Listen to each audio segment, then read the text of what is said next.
मनुष्य जगत में धर्म के नाम पर अलग अलग प्रथाएं, सिद्धांत, मान्यताएं और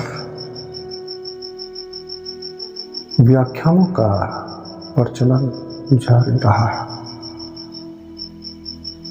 जिस प्रचलन ने मनुष्य को इस कदर डुबा दिया गहरे अंधकार में कि मनुष्य एक बेहोशी में डूबता गया। मनुष्य उस बेहोशी में अनेकों यत्न करता रहा, यत्न परमात्मा प्राप्ति के, परमात्मा प्राप्ति के ऐसे यत्न कि जिनसे कुछ हासिल नहीं किया जा सकता, कुछ उपलब्ध नहीं हुआ जा सकता। इन्हीं यत्नों पर कई व्यवसाय चले, कई प्रथाएं चली और कई कुप्रथाएं। धर्म के नाम पर अनेकों लोग अलग अलग दुकानें खोले बैठे हैं, अलग अलग व्यापार चलाते हैं, अलग अलग व्यापारी बन चुके हैं। कबीर ऐसे ही व्यापारियों को अपने शब्दों में स्पष्ट करते हुए मनुष्य चेतना को जगाने में अहम भूमिका निभाते हैं। कबीर ने कहा, नगन फिरत जो पाइए जोग, बन का मृग मुकत सब होग। क्या नांगे क्या बांधे जाऊं, जब नहीं चीनस आत्म राम। मूड मुंडाए जो सिद्ध पाई, मुक्ति भेड़ न गई अकाई। बिंद राख जो तरिये भाई, खुश रह क्यों न परम गत पाए। कहो कबीर सुनो नर भाई, राम नाम बिन के गत पाए। कबीर बड़े उमटे हैं। ऐसा सामंजस्य प्रकृति के साथ, ऐसा सामंजस्य परमात्मा बोध के साथ, ऐसी एकाग्रता अपने दर्शन के साथ और ऐसा दृष्टिकोण मानव चेतना के साथ किसी दूसरे का ना रहा। कबीर जैसा व्यक्तित्व कोई दूसरे के पास न था। कबीर जैसी समझ किसी दूसरे के पास न रही। कबीर ने प्रतिपल मनुष्य चेतना को जगाया, क्योंकि हमारे समाज में अक्सर धर्म के नाम पर नग्नता को प्रचारा और प्रसारा गया। नग्नता इस कदर प्रत्येक आदमी स्वयं को धार्मिक बताता है, प्रत्येक आदमी अपने आप को भक्ति लीन बताता है। कई मनुष्य अपने आप को संत कहलाते हैं, कई लोग महात्मा कहलाते हैं। कई लोगों ने धर्म के चोले पहने तो कई लोगों ने धर्म के अलग अलग चादरें ओढ़ ली। ये सारा का सारा जो खेल था, आडंबर था, मनुष्य चेतना को गुमराह कर गया।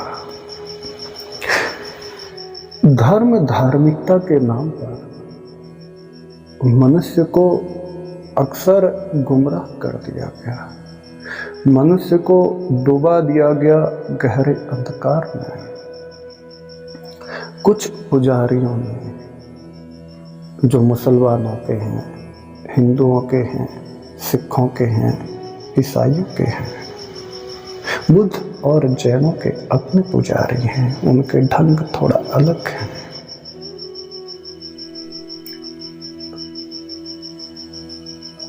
एक पुजारी दूसरे पुजारी के खिलाफ अक्सर बयान करेगा,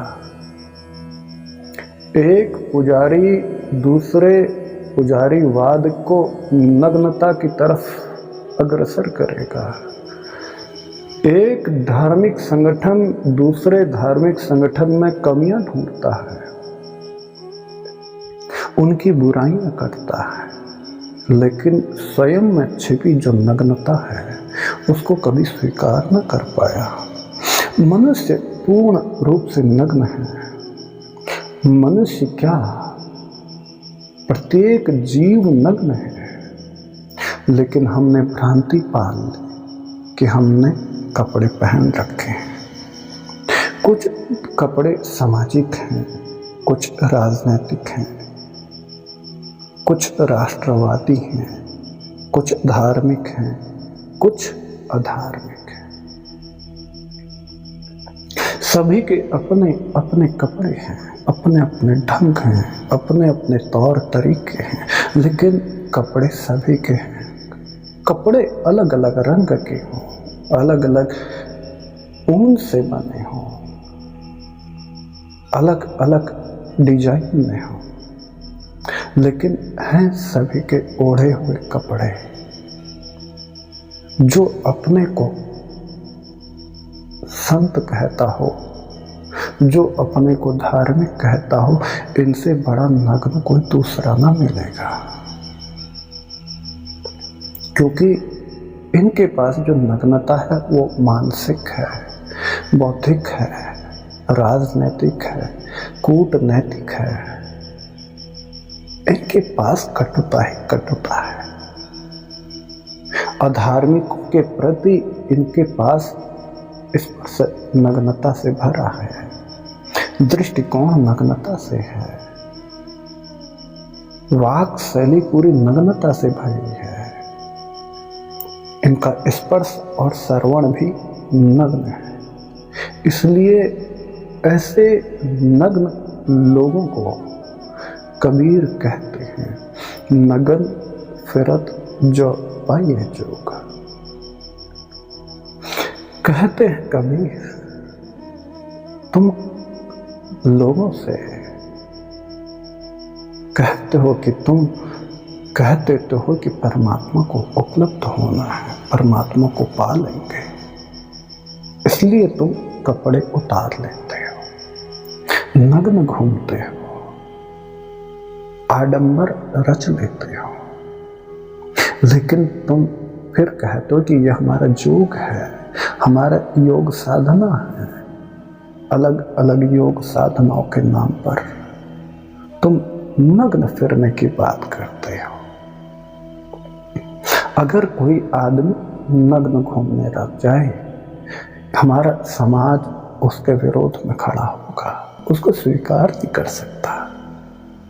स्वीकार कर इसलिए नहीं सकता क्योंकि उस नग्न व्यक्ति को देखकर तुम्हारी अपनी नग्नता बाहर आ जाती है, तुम्हारी कामुकता चरम पर आ जाती है। वहीं दूसरी तरफ एक छोटा बच्चा नग्न घूमने लगे, तुम उसको चुम्बन करते हो, उसको आलिंगन करते हो, उसके साथ खेलने लग जाते हो। नग्न प्रौढ़ व्यस्त आदमी में, औरत में, एक छोटे बच्चे में बस इतना ही फर्क है उसके शरीर के आकार का, और कोई फर्क नहीं है। बच्चे के शरीर का आकार छोटा है इसलिए उसके शरीर के अंग छोटे हैं। जवान आदमी के शरीर के अंग थोड़ा बड़े हैं, शरीर का विकास हो गया, इसके अलावा कोई फर्क नहीं है। आदमी आदमी है, औरत औरत है, लेकिन सब नग्न है। तुम कपड़े कितने ही ना ओढ़ लो, लेकिन कपड़े तुम पहन ना सकते, क्योंकि कपड़े पहन लेने का अर्थ है जो उतारा ना जा सके। तुम जो भी पहन लेते हो ये सब ओढ़े हुए हो, अलग अलग ढंग के कपड़े हैं तुम्हारे। तुमको लगता है कि तुमने शरीर को ढका हुआ है, असल में शरीर कभी ढका नहीं तुमने। उन कपड़ों के भीतर भी तुम्हारा शरीर नग्न है। अपने कपड़ों के भीतर तुम खुद को नग्न ही पाओगे, इसलिए तुम शरीर में कपड़े ओढ़ सकते हो, तुम कभी अपनी नग्नता को छिपा नहीं सकते। अगर कोई सामने से कोई सुंदर युवती अगर जा रही हो, तुम्हारी आंखें चमक उठती हैं, तुम्हारी आंखों में एक अलग ही आकर्षण होता है। अब तुम्हारी दृष्टि में नग्नता है। किसी ने कोई कामुक बात क्यों न कर ले, तुम्हारे कान खड़े हो जाते हैं सुनने मात्र से। तुम्हारे कान में जो श्रवण जो तुम्हारा है, सुनने की क्षमता, अब इस श्रवण में नग्नता है। तुम अश्लील सुनना चाहते हो, तुम्हें अब रस आएगा, तुम्हारी श्रवण भी नग्न है। अब तुम कुछ स्पर्श करने लगते हो, उस स्पर्श में भी तुम कामुक हो जाते हो, उत्तेजित हो जाते हो, आकर्षित हो जाते हो किसी वस्तु की तरफ, आकर्षित हो जाते हो किसी को देखने मात्र से, किसी को छू लेने मात्र से, किसी के संबंध में कुछ सुन लेने मात्र से, किसी को सूंघ लेने मात्र से, और किसी के संबंध में कुछ बोल लेने मात्र से, कुछ पढ़ लेने मात्र से तुम उसकी तरफ आकर्षित हो जाते हो। और आकर्षित इस तरीके से कि तुम उस पर चुंबक की भांति चिपक जाते हो। ये पूरा नग्नता ही है। तुम्हारा दृष्टि में नग्नता है, अश्लीलता है, श्रवण में अश्लीलता है। तुमने कभी ध्यान दिया, जो अपने आप को जितना बड़ा धार्मिक कहता है, वो व्यक्ति उतनी ही अधार्मिक बातें उसकी जुबान पर मिलेंगी। उसके बातों में अश्लीलता मिलेगी, अभद्रता मिलेगी, कटुता मिलेगी, कड़वाहट मिलेगी। उसके सूंघने में वहां भी वही मिलेगा जो देखने में मिला, वही सुनने मात्र में भी वही मिलेगा। वो वही सुनना चाहता है जिससे उसको कुछ रस मिले, वो वही स्पर्श करना चाहता है जिससे वो आसक्ति हासिल कर सके, आसक्त हो सके।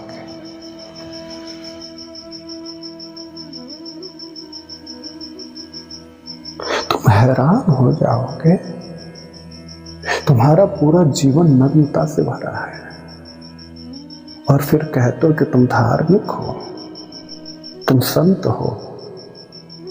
अभी संतत्व को तुम उपलब्ध हुए नहीं और कहने लगे संत। अभी तुम्हें प्रकृति और पुरुष का भेद पता नहीं और कहने लगे योगी। अपने को जोगी कहते हो। अभी तो तुम्हें पता ही नहीं साधना, साध्य और साधन, साधक, साध्य और साधन का अभी पता नहीं। बात साधन की करते हो। अभी प्रकृति और परमात्मा का कुछ पता नहीं, बात धार्मिकता की करते हो। इस पृथ्वी पर जितने भी पुरुष हैं या स्त्री हैं, उनमें जितने ज्यादा लोग अपने आप को धार्मिक कहते हैं, एक बार उनकी भाषा तो देखो, पूरी नग्नता से भरी है। उनकी भाषाओं में अक्सर गालियां मिलेंगी। उनकी सोच एक दूसरे के खिलाफ कड़वाहट ही कड़वाहट पैदा करती है, जहर घोल देती है। एक दूसरे की हत्या करने को उतावले वो लोग मिलेंगे जो खुद को धार्मिक कहते हैं। अधार्मिक आदमी कभी इतना कड़वाहट ना रखेगा। नास्तिक आदमी के पास इतनी कड़वाहट ना मिलेगी जितना आस्तिक के पास मिलेगी। नास्तिक आदमी स्त्री या पुरुष की तरफ इतना लालायित नहीं होता जितना आस्तिक आदमी होता है।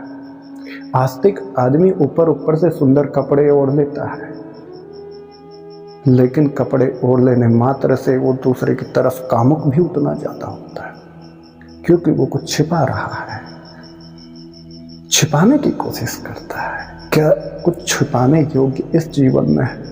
बिल्कुल नहीं। जो शरीर तुम्हारा है ठीक वैसा ही शरीर किसी दूसरे के पास भी है। जैसे ही तुम्हारे शरीर के अपने अंग हैं, वैसे ही दूसरे व्यक्ति के पास भी उसके अंग हैं शरीर के, उनमें कोई भेद नहीं है।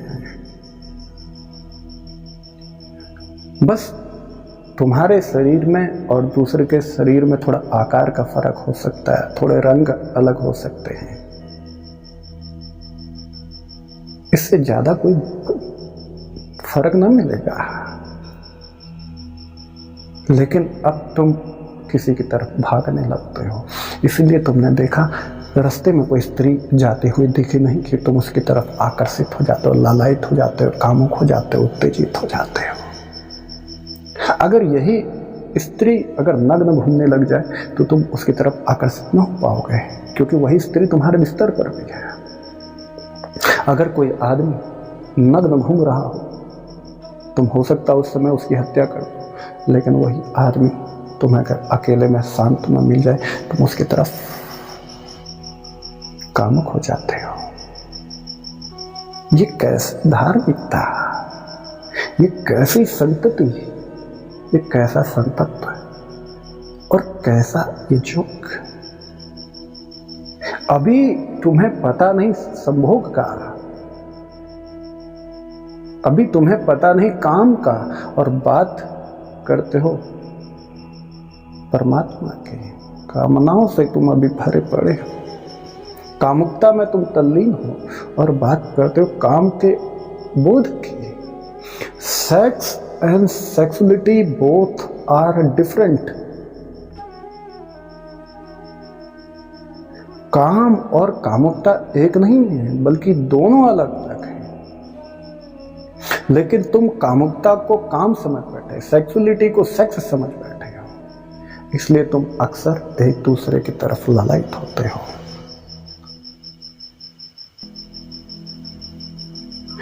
तभी कबीर कहते हैं नग्न फिरत जो पाइए जोग। अभी लोग कहते तो हैं कि मैं नग्न हूं, मैंने कपड़े उतार लिए, और कहते कि मैंने योग को हासिल कर लिया। जब योग को हासिल करना ही है तो कपड़े उतारने या कपड़े पहनने से क्या लेना देना? क्या बिना कपड़ों के जो योग उपलब्ध हो सकता है, क्या कपड़े पहनकर उसको उपलब्ध नहीं किया जा सकता? किया जा सकता है, लेकिन आडंबर है। तुम्हारे कपड़े हिंदुओं के हैं, मुसलमानों के हैं, सिखों के हैं, ईसाइयों के हैं। अलग अलग धर्मों के नाम पर अलग अलग कपड़े तुमने बना लिए, लेकिन उन कपड़ों के भीतर तुम तब भी नंगे हो, नग्न हो।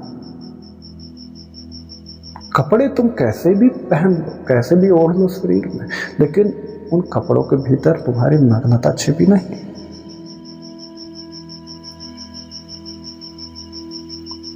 और अगर ऐसे ही नग्न रहकर जो कहते हैं अपने आप को कि वो कुछ सिद्ध हैं, अगर ऐसे सिद्ध पुरुष जो अपने को संत बताते हैं, अगर नग्न रहने के बाद अगर योग को उपलब्ध हो जाते हैं, तो फिर कबीर कहते हैं कि जो जंगल में जो मृग है, जो अन्य दूसरे जानवर हैं,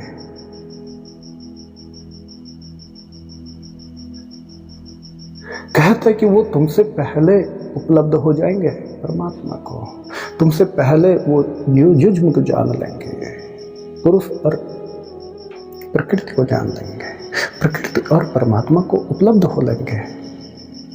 बन का मृग मुक्त स्वभोग। अगर नग्न होने मात्र से तुम परमात्मा को उपलब्ध हो जाते हो तो फिर जितने पशु हैं, पक्षी हैं, वृक्ष हैं, ये सारे के सारे उपलब्ध हो जाते हैं। लेकिन तुम्हारे पास यहाँ भी धर्म के नाम पर तुम अपने बचाव में थोड़े अलग बातें करोगे। अब तुम कहोगे कि नहीं नहीं नहीं, मनुष्य महान है, सर्वश्रेष्ठ है मनुष्य, मनुष्य के पास समझ है। ये सब बहानेबाजियां हैं, सब चालबाजियां हैं, राजनीति है। तुम पशुओं में और अपने आप में बहुत ज्यादा फर्क समझते हो। फर्क इतना है, तुम्हारे पास बुद्धि का विकास है, पशुओं के पास बुद्धि का विकास नहीं। लेकिन पशुओं को जो जीने का ढंग है, पशुओं का जो अपना जीवन सरल है, ऐसा सरल और शांत जीवन तुम्हारे पास कभी ना हो पाएगा, क्योंकि तुम्हारी जो बुद्धि का विकास है यही तुम्हें अशांत कर बैठा। क्योंकि बुद्धि के विकास मात्र से तुम कभी मनुष्य को मनुष्य के रूप में स्वीकार नहीं किए, धर्म को तुम कभी समझ ना पाए, तभी तो पृथ्वी पर आज 4000 से ज्यादा धर्म बनाए हुए हैं। धार्मिक लोगों ने पृथ्वी पर 4000 से ज्यादा धर्म संगठन बना दिए, लेकिन उसके बावजूद भी कोई भी धार्मिक संगठन इस पृथ्वी को धार्मिक न बना पाया। इसका मतलब सीधा स्पष्ट है, जो ये धर्म के नाम पर बने हुए संगठन है, ये सिर्फ नग्नता फैलाते हैं। चाहे वो युद्ध के नाम पर हो, राजनीति के नाम पर हो, धार्मिकता के नाम पर हो, भाषा के नाम पर हो, क्षेत्र के नाम पर हो, इनमें सब में नग्नता ही मिलेगी तुम्हें। मनुष्य भी स्वयं एक पशु है, इससे ज्यादा कुछ नहीं। और ये पशु भूल गया कि जैसा शरीर तेरा वैसे ही शरीर दूसरों का भी है, इसलिए ये अपने आप को विलक्षण मानता है। तुम कहते हो कि मैंने शरीर को ढक लिया, मैंने ओढ़ लिया। क्या सचमुच तुमने अपने शरीर को ढका हुआ है? क्या सचमुच तुम्हारा शरीर ओढ़ा जा सकता है, ढका जा सकता है? नहीं। उन कपड़ों के भीतर भी जो तुमने कपड़े पहन रखे हैं अभी इसी वक्त, इन कपड़ों के भीतर भी तुम नग्न हो। एक बार ख्याल कर लो, तुमने कपड़े ओढ़ रखे हैं, पहने नहीं। पहनने के लिए तो तुमने शब्दों की इजाद किया, इससे ज्यादा कुछ भी नहीं। जैसे ही दूसरे पशु पक्षी हैं नग्न, ठीक उसी प्रकार आप भी नग्न हैं, लेकिन तुमने भ्रांति पाल नहीं। तुमने एक भ्रांति पाल के रखी है कि तुम कपड़े पहन कर बैठे हो। मैंने तो ऐसे भी लोग देखे कि जो जानवरों को भी कपड़े पहनाने शुरू कर दिए। मैं दिल्ली में था, मेरे पास में मेरे जानने वाले एक सरदार जी थे। उन्होंने एक कुत्ता रखा हुआ था, उस कुत्ते को कपड़े पहना कर रखते थे।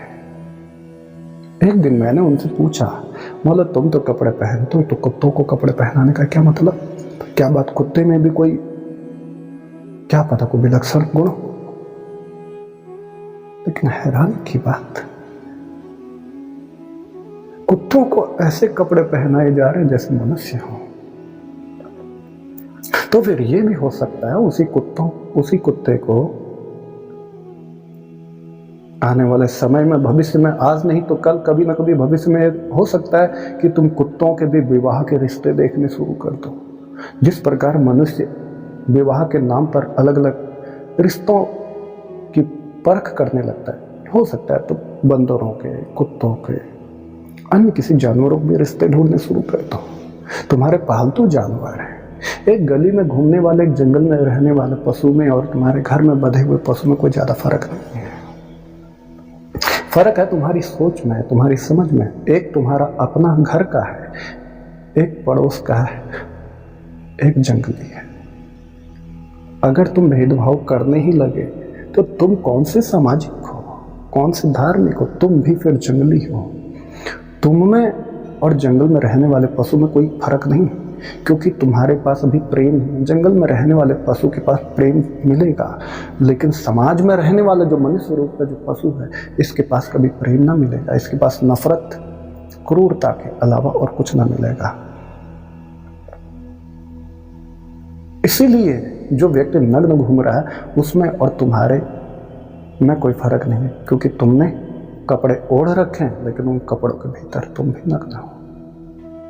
क्या मांगे क्या बांधे जाओ, अपने शरीर को तुम बांध के रखे हो, लेकिन तुम इस सत्य को स्वीकार करोगे नहीं, क्योंकि तुम धार्मिक हो। ऐसे धार्मिक जो परमात्मा को मिलने की बात करते। अगर परमात्मा अभी इसी क्षण में तुम्हें मिल जाए तो क्या करिएगा? अगर परमात्मा कहीं मौजूद है, वो तुम्हें मिल गया अभी इसी वक्त, तुम्हारे घर आ जाए, तो तुम क्या करोगे? क्योंकि तुम जो कुछ भी परमात्मा से मांगोगे वो सारी इच्छाएं पूरी कर देगा क्षण मात्र में। और जब तुम्हारी सारी इच्छाएं पूरी हो जाएं तो फिर उसके बाद करोगे क्या? आखिरी में एक वक्त ऐसा आएगा तुम परमात्मा को धक्के मारकर अपने घर से निकाल दोगे। क्योंकि मनुष्य बुद्धि का एक लक्षण है, जब तक कोई वस्तु मनुष्य के पास उपलब्ध नहीं होती तब तक मनुष्य उसकी तरफ आकर्षित होता है, लालयित होता है। जैसे ही वो वस्तु मनुष्य के पास उपलब्ध हो जाए तत्क्षण मनुष्य उसको कोई भी वैल्यू नहीं देगा, उसकी वैल्यू खत्म हो जाती है।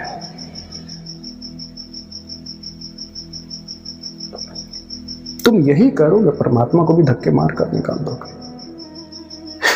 जब नहीं चीनस आत्म राम, जब तक तुम अपने चीनस जान लेना, आत्म में जो राम, जो सत्यता है, जो प्रेम है, जो सामंजस्य है तुम्हारा, परमात्मा और प्रकृति का जो सामंजस्य, जब तक तुम इसे जान ना लो, इसको उपलब्ध ना हो जाओ, तब तक तुम शरीरों को, चाहे हिंदुओं के नाम पर कपड़े पहनो, सिखों के नाम पर, ईसाइयों के नाम पर, मुसलमानों के नाम पर, बुद्ध या जैनों के नाम, किसी भी नाम पर आप चाहे कपड़े पहन लो, इस शरीर को ओढ़ा लो, या फिर तुम शरीर को नग्न ही क्यों ना रख दो बिना वस्त्रों के, इससे कोई फर्क नहीं पड़ेगा। क्योंकि अभी प्रेम तुम्हारे जीवन में नहीं है, प्रकाश तुम्हारे हृदय से प्रकाशित नहीं हुआ। तुम्हारे हृदय में अभी परमात्मा रूपी जो दिया है वो अभी जगमगाया नहीं। अभी तुम्हें ये चारों तरफ जो मौजूद है, इसमें तुम भेदभाव कर रहे हो। जब तक तुम इस भेदभाव से पार ना हो पाओ, जब तक तुम्हें पूरी पृथ्वी, पूरा अस्तित्व एक ना दिखाई पड़े, जब तक तुम भेदभाव करते रहोगे, तब तक तुम कभी राम परमात्मा को उपलब्ध ना हो पाओगे। परमात्मा आप ही हैं, चीनस जान लेना। आत्म राम, आत्मा ही राम है, आत्मा ही तो रमी हुई है चारों तरफ, आत्मा ही उपलब्धि है। बस इसका बोध हो जाना। मूंड मुंडाए जौ से न पाए। अब तुम देखोगे कई जगह वो अपना सिर को मुंडा लेते हैं, अपने बालों को काट लेते हैं, पूरा गंजा हो जाता है आदमी। अब अलग अलग साधनाएं करने लगेगा। कुछ लोग ऐसे हैं वो अपने बालों को काटने पर लगे हुए, और कुछ लोग ऐसे हैं अपने बालों को बढ़ाने पर लगे हुए हैं।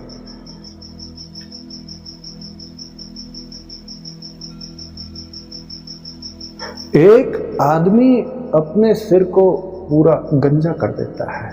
आपने एक पक्षी होता है गंजाबाज, बर्ड ईगल, ठीक उसकी तरह सारे कई लोग हैं वो अपने सिर को पूरा गंजा कर देते हैं, बाल काट लेते हैं, लेकिन फिर भी उनके हृदय में कपट है।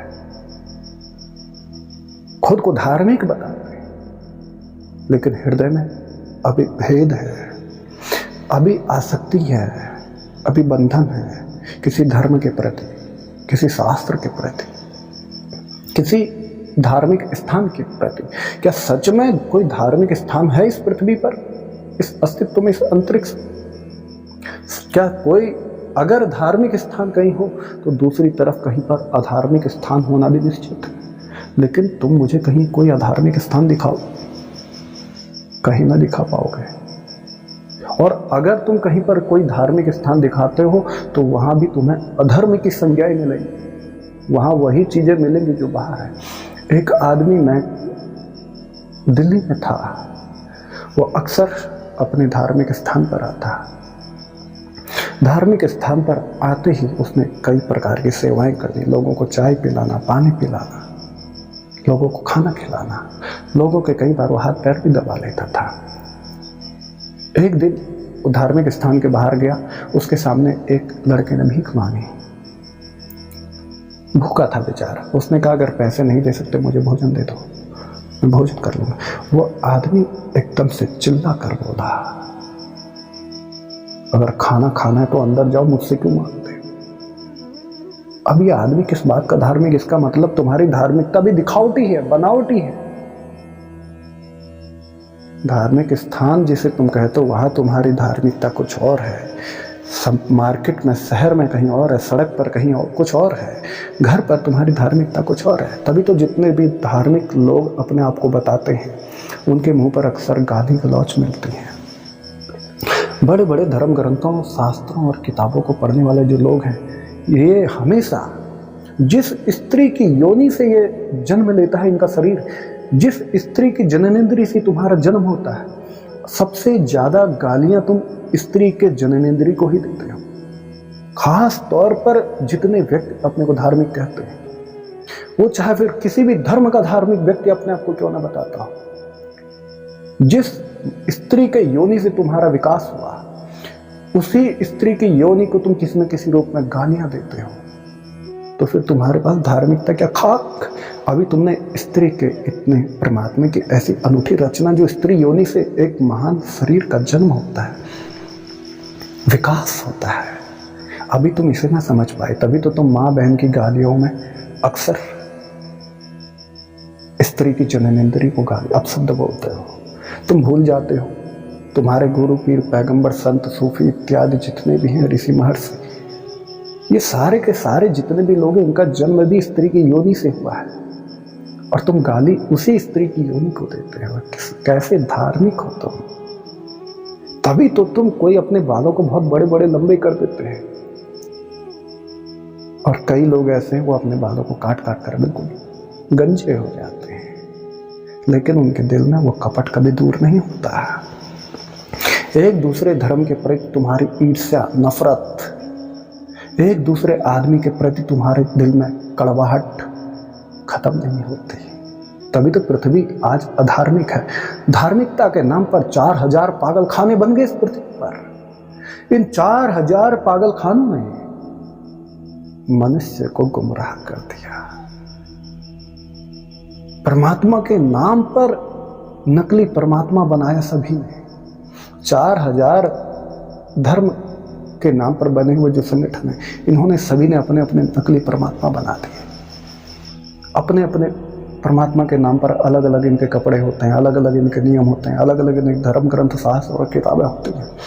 और मजे की बात यह है, इन 4000 धार्मिक संगठनों के जो धर्म ग्रंथ, किताब और शास्त्र हैं, वो एक दूसरे के विरोधी हैं। एक दूसरे के विरोधाभास खड़ा कर कर ऐसे ऐसे वक्तव्य देते हैं। बड़ी हैरानी होती है इनके धार्मिक ग्रंथों, शास्त्रों, किताबों को पढ़ने के बाद।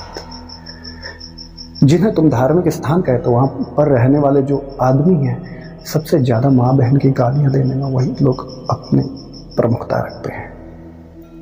एक आदमी भेड़ के समान अपने बालों को बढ़ाए जा रहा है, और एक आदमी गंजे बाज की समान, बाल्ड ईगल के समान अपने सिर को गंजा कर देता है। लेकिन इनके दिल में अभी प्रेम ना खिला, प्रेम का पुष्प अभी जन्म ना ले पाया, प्रेम का पुष्प भी खिल ना पाया। तभी तो तुम्हारे हृदय भी कालिक के रूप में खड़ा है। तुम्हारे हृदय में भी कालिक है। तभी तुम्हारी भाषा में कड़वाहट है, जहर है। तुम्हें अभी रास्ते में कोई जानवर मिलेगा नहीं, तुम उसकी हत्या कर देते हो। तुम अभी धर्म के नाम पर ऐसे ऐसे हत्याएं करते हो लोगों की, शायद तुम परमात्मा को पालोगे। परमात्मा के नाम पर इतनी हत्याएं इस पृथ्वी पर हुई, धर्म के नाम पर, शायद इतनी हत्याएं नास्तिक लोगों ने नहीं की। कबीर कहते हैं मूंड मुंडाए जौ सिद्ध पाए। तुम सिर को मुंडाते लेते हो, गंजा कर लेते हो, फिर कहते हो अपने आप को मैंने सिद्धि हासिल कर ली। मुक्ति भेड़ ना गई अकाई। अब कुछ लोग मुक्त कह रहे हैं कि मैं तो मुक्त हो जाऊंगा, सिर को गंजा कर लेने से, अपने बालों को काट लेने से मैं मुक्त हो जाऊंगा। कह रहे हैं ये भी गलत है, ये भी पागलपन है।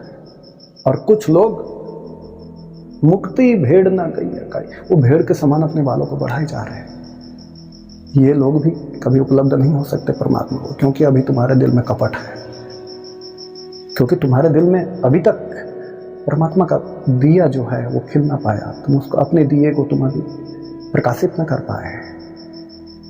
इसलिए इन लोगों को भी भेड़ कहा कबीर ने। बिंद राख जो तरिए भाई, खुश रहे क्यों न परम गत पाई। कबीर बड़े अनूठे हैं। कबीर के जो वाक्यांश हैं इनको समझ लेने मात्र से तुम बहुत कुछ जान लेते हो। लेकिन तुम कबीर के नाम पर संप्रदाय तो चला लोगे, कबीर के नाम पर अलग अलग तुम प्रवचन तो कर लोगे, लेकिन कबीर को भी स्वीकार न कर पाओगे पूर्ण रूप से। कबीर के नाम पर अलग अलग तुम प्रवचन दे देते हो, इतने मीठे मीठे। किसी धार्मिक स्थान पर चले जाना, कबीर के नाम पर बड़े प्यार भरे प्रवचन मिलेंगे, लेकिन जैसे ही वो व्यक्ति जो प्रवचन दे रहा था वो बाहर आ जाए, जो लोग वहाँ सुन रहे थे उन प्रवचनों को, वो अगर उस स्थान से बाहर आ जाए या थोड़ा वहाँ ऊंच नीच हो जाए, 19-20 का कोई नियम टूट जाए, तो वहाँ सीधा सबसे पहले माँ बहन की गालियाँ होती, एक दूसरे की हत्याएं हो जाती। क्या ये धार्मिक है? ऐसे धार्मिक लोग नहीं है, ये कभी परमात्मा को उपलब्ध न हो पाएंगे। बिंद राख जो तरिए भाई। कई लोग कहते हैं ब्रह्मचर्य धारण किए हुए हैं वो लोग। कई लोग सेक्स से भागे हुए लोग हैं, संभोग से भाग गए।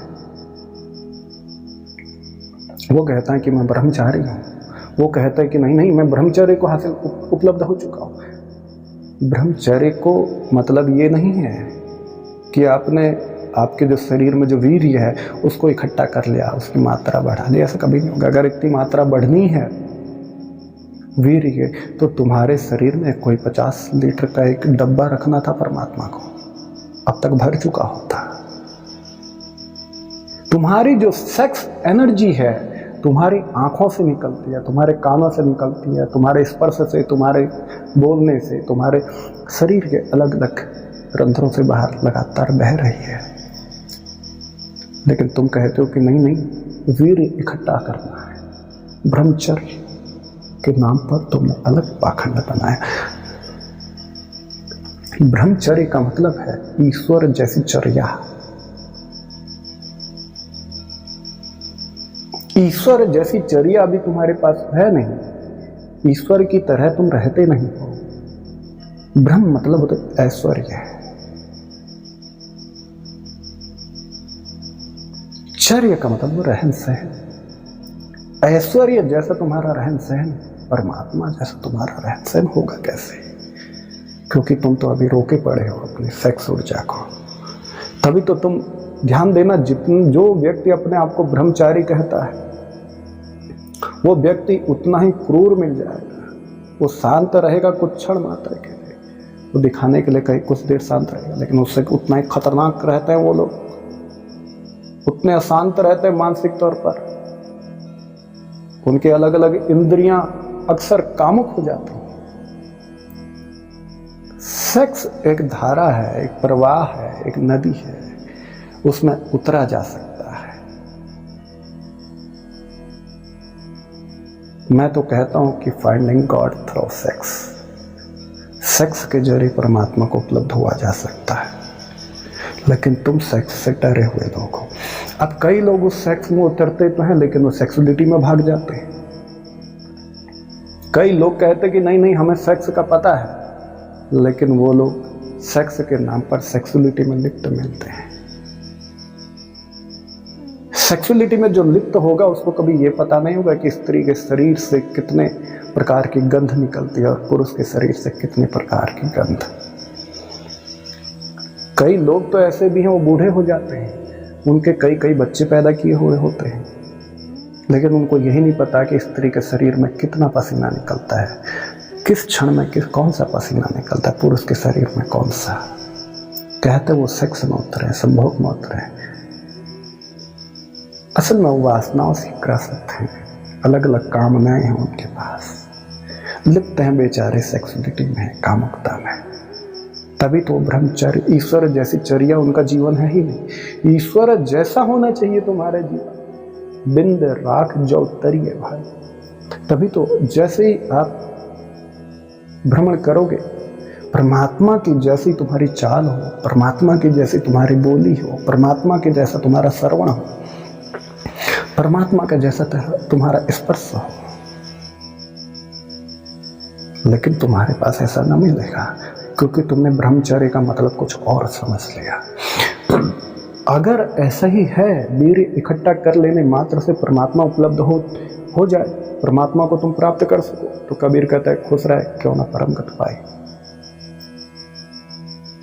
कहते हैं खुसरा शब्द जो है खुसरा से निकला हुआ है। किसे खुसरा कहा जा रहा है? खुसरे का मतलब कि नर से लिया गया है। कहते हैं फिर तो वो लोग अपना वीर्य इकट्ठा करे बैठे, उनके पास वीर्य की इतनी क्षमता नहीं।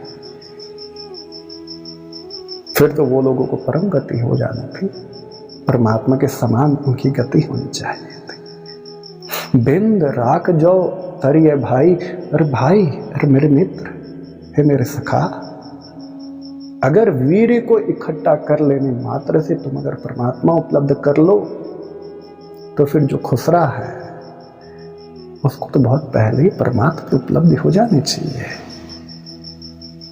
क्योंकि वो तो तुम्हारी तरह बच्चे पैदा नहीं कर सकते, उनका वीर्य इकट्ठा है। कहो कबीर सुर सुनो नर भाई, कहते कि जितने भी मनुष्य हैं ये सब मेरे भाई हैं। राम नाम बिन किम गत पाए, कहते हैं कि जितने भी मनुष्य मेरे भाई हैं, ये मेरे मित्र हैं, ये मैं ही भाई इसलिए का। नर का मतलब सिर्फ आदमी से नहीं है कबीर का, ये जो चारों तरफ है इन सभी को कह रहे कबीर। राम नाम बिन किम गत पाए, कहते कि जो राम है, परमात्मा है, उसके बिना किसी की गति नहीं हो सकती है। परमात्मा के बिना किसी की गति न होने का मतलब बस इतना है, परमात्मा का बोध हो जाना। परमात्मा के बोध होने का इतना मेरा मंतव्य है, जैसे ही तुम परमात्मा को उपलब्ध हो जाओ तो कोई दूसरा ना बचेगा, कोई परमात्मा भी ना बचेगा, कोई आत्मा भी ना बचेगी, कोई संसार भी ना बचेगा, कोई सृष्टि भी ना बचेगी, कोई प्रकृति ना बचेगी, तो कोई परमात्मा ना बचेगा। सब कुछ तुम हो जाते हो। जब तुम सब कुछ ही हो जाओगे तो तुम्हारी गति स्वयं परमात्मा की गति है। तुम्हारे जो चाल है, तुम्हारे जो शैली है बोलने की, तुम्हारे स्पर्श की है, सूंघने की है, श्रवण की है, जितने भी तुम्हारे अलग अलग शैलियां हैं, ये सब के सब परमात्मा जैसी हो जाती हैं। तुम स्वयं परमात्मा हो जाते हो। कबीर इसी तरफ तुम्हें चलने को कहते हैं, लेकिन तुम अभी डरे हुए लोग हो, तभी तो तुमने पकड़े हुए हैं अलग अलग संबंध, अलग अलग मान्यताएं, अलग अलग धार्मिक स्थान, अलग अलग धर्म संगठन। जो अस्तित्व का जो नियम है, अस्तित्व का जो धर्म है, जो अस्तित्व है, तुम इसको स्वीकार कर ही नहीं पाते। तुमने इस अस्तित्व के नाम पर अलग अलग धर्म संप्रदाय चलाए हैं।